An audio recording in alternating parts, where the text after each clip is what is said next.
gentlemen, we have just landed at Lod Airport, Tel Aviv. Please remain in your seats until the aircraft has stopped, and do not smoke until you are in the reception building. I would like to say, on behalf of the captain and crew, that I hope you enjoyed the flight and that you have a pleasant stay in Israel. From the pressurized sophistication of jet travel, you step straight into a mood of relaxation and enjoyment, which has all the sunshine promise of a Caribbean or Mediterranean resort. Yet it has even more for those who are prepared to take time off from tanning themselves to explore a land so young yet so rich in biblical memories. Long, warm summers are tourism's trump card in the bid to attract sun-seeking visitors to the far eastern shores of the Mediterranean. Israel, land of the four seas, where the ever-present past beckons the visitor at every turn.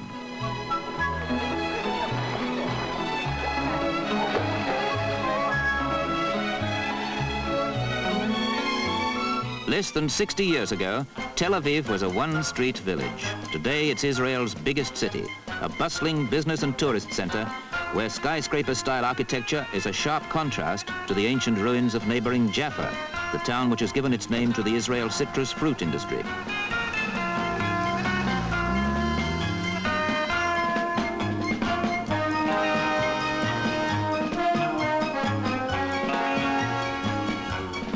One day's driving can take you to Israel's farthest borders, though there are moments when a Parisian flavor dominates the scene. Choose your magazine along the tree-lined boulevard that is Dizengoff Street. And who knows, you may finish up reading it in the Dead Sea. It's impossible to sink in the Dead Sea, where the concentration of salt is 10 times greater than any other lake or sea. So anyone taking the plunge needs to wash off the salt crystals, which quickly dry out in the hot sun. Yet close to this phenomenon of nature is an oasis of greenery which seems so out of place here, nearly 1,000 feet below sea level. Ein Geddi's tumbling streams and waterfalls are a lifeline into the Dead Sea. Millions of tons of salt, snow white in this scorching setting. Despite the implications of its name, the Dead Sea is a remarkable gift of nature. Potash and salt works spray out ingredients for products as varied as fertilizers and table salt. And there is legend in the pillar of salt that they say was once Lot's wife.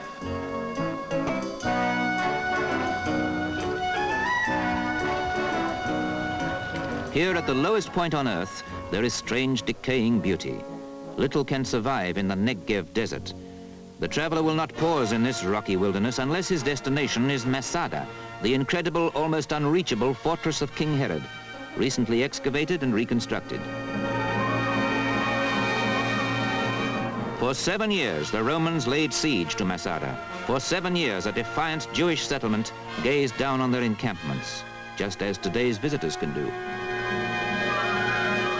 Yet there is growth and color in the Negev, with pockets of desert flowers flourishing to encourage the scientists and engineers that irrigation schemes could make the area fertile and productive. 16 years ago, this wooded hillside was a rocky waste, which proves a point to the tourists who make their contribution to the Plant a Tree for Israel idea.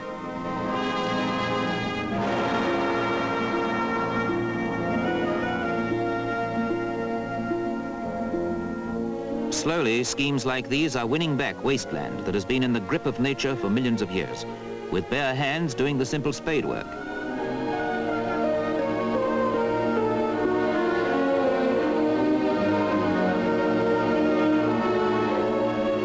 If the landscape in some parts of Israel is constantly changing, there is deep down no man-made change in the coral beauty under the Red Sea. If you're one of those visitors head-bent on seeing it all, then take a trip from Eilat in one of the glass-bottomed boats.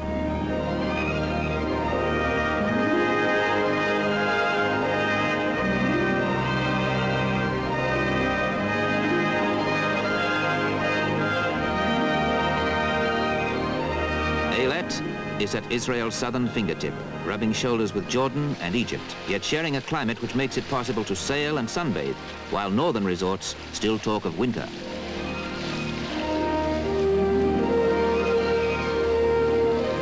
Of Israel's four seas, it is the Sea of Galilee which opens up more chapters of the New Testament.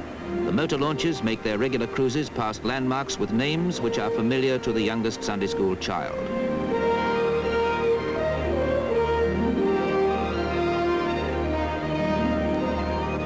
the Mount of Beatitudes, the traditional site where Jesus delivered his Sermon on the Mount. It dominates the northern end of the lake, overlooking Tiberias, the only one of 9 ancient cities ringing the Sea of Galilee to survive for 2,000 years. Here you can take a hotel view of history, yet still enjoy the remedial benefits of the hot springs, much as the Romans did centuries ago.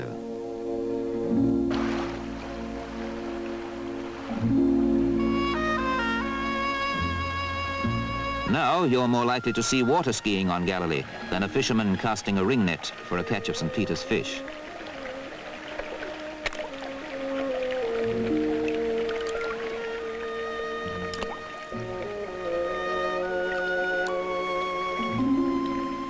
This is a delicacy which earned its reputation in biblical days.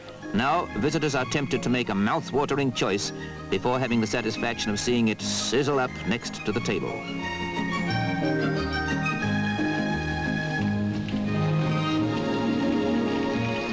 This is the place for anyone with an appetite for just lazing around. Galilee can be a palm tree paradise for those who want to take time off from exploring this cradle of history.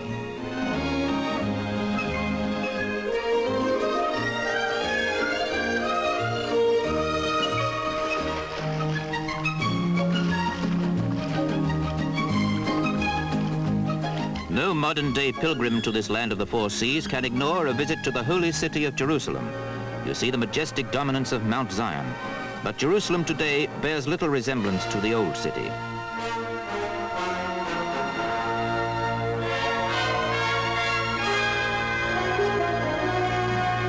It's not only school children who can get a scaled-down lesson in history from this model. In this city of splendor, one gleaming ultra-modern building epitomizes the turbulent past of Israel, the Shrine of the Book, the air-conditioned home for the Dead Sea Scrolls. On leather parchment are the words of Isaiah, preserved for centuries by a warm, dry climate that is today worshipped by visiting holidaymakers.